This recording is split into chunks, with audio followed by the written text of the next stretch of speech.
Welcome to Algebra Basics. Today, you are going to learn exactly how to find the percent of a number.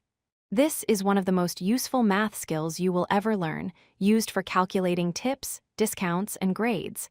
Let's dive in. First, let's look at the word itself.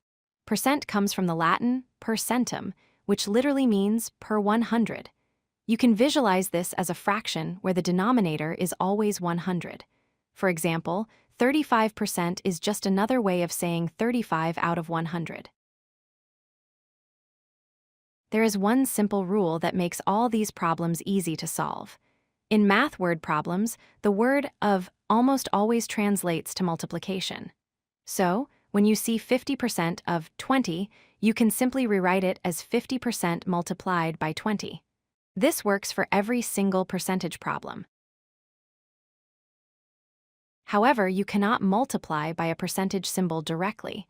You must first convert it into a decimal number. To do this, simply remove the percent sign and move the decimal point 2 spaces to the left. So, 25% becomes 0.25. Now you are ready to do the math. Let's try a simple example. Find 50% of 20. Step 1. Convert 50% to a decimal, which is 0.50. Step 2. Multiply 0.50 by 20. Half of 20 is 10. That's your answer. Here is another one, 20% of 50. First, convert 20% to 0.20. Then, multiply 0.20 by 50. A quick trick is to ignore the decimals first. 2 times 5 is 10. Then put the decimal places back. The answer is 10. What about something like 15% of 40? You can do the multiplication method. 0.15 times 40 equals 6. Or you can split it up mentally. 10% of 40 is 4. 5% is half of that, which is 2. Add them together, 4 plus 2 equals 6. Here is a magic trick that math teachers love.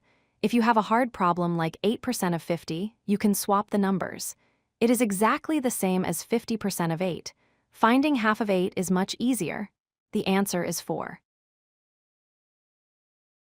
To get faster, memorize these shortcuts. For 50%, just divide by 2. For 25%, divide by 4. For 10%, move the decimal point 1 spot to the left. And for 1%, move it 2 spots to the left. Let's recap. Percent means per 100. The word of means multiply. Always convert your percentage to a decimal before calculating. And remember to use the swap trick when the numbers are tricky. You are now ready to tackle percentage problems with confidence. If you like this video, hit that like button and don't forget to subscribe. Visit codelucky.com for more such useful content.